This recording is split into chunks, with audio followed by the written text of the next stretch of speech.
May mga araw ba na paggising mo, pakiramdam mo'y nawawala ka? Alam mong may mas malayo ka pang mararating, pero di mo alam kung paano magsisimula. Kung ikaw yan, makinig ka. 65 na ako ngayon. At kung pwede ko lang kausapin ang 20 anyos na version ko, ito ang 10 aral na sasabihin ko sa kanya. Number 1, unahin ang tamang kalusugan at optimal na kondisyon ng katawan.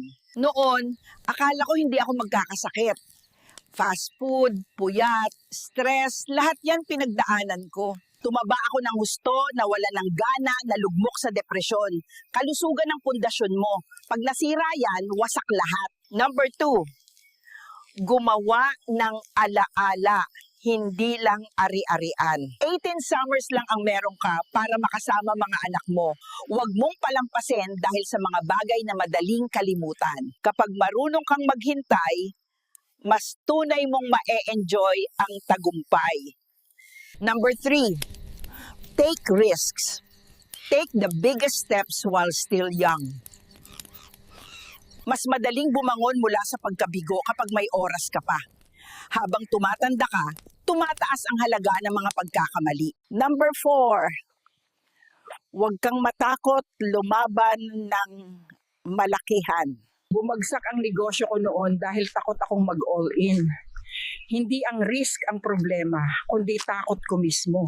Number 5, hindi ka mahal ng employer mo.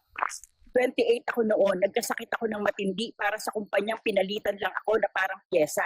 Walang halaga ang pera kung kapalit ay katawan mo. Number 6, mag-invest habang bata pa. Index funds, paupahan, content creation, umpisahan mo habang bata ka pa.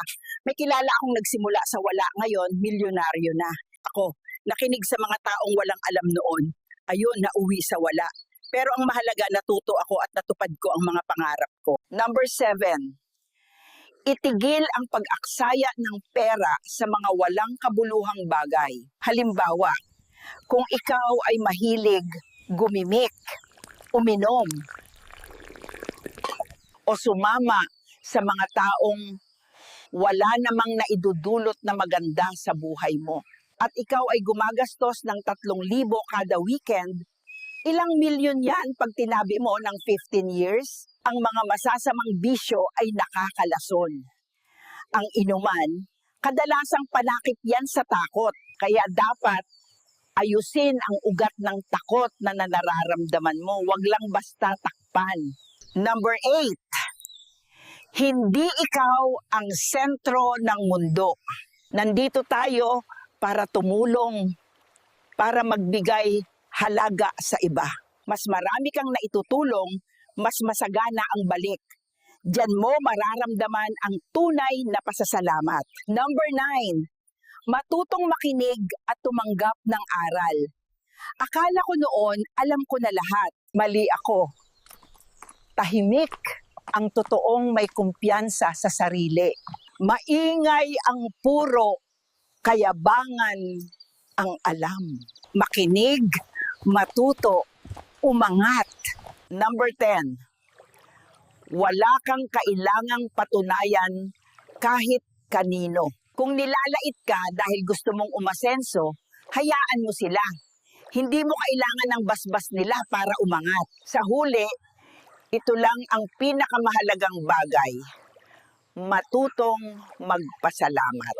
Ang pasasalamat, ang pinakamadaling daan patungo sa wagas na kaligayahan.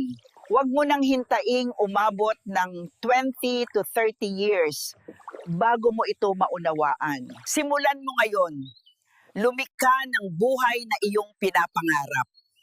At mabuhay ka ng buo.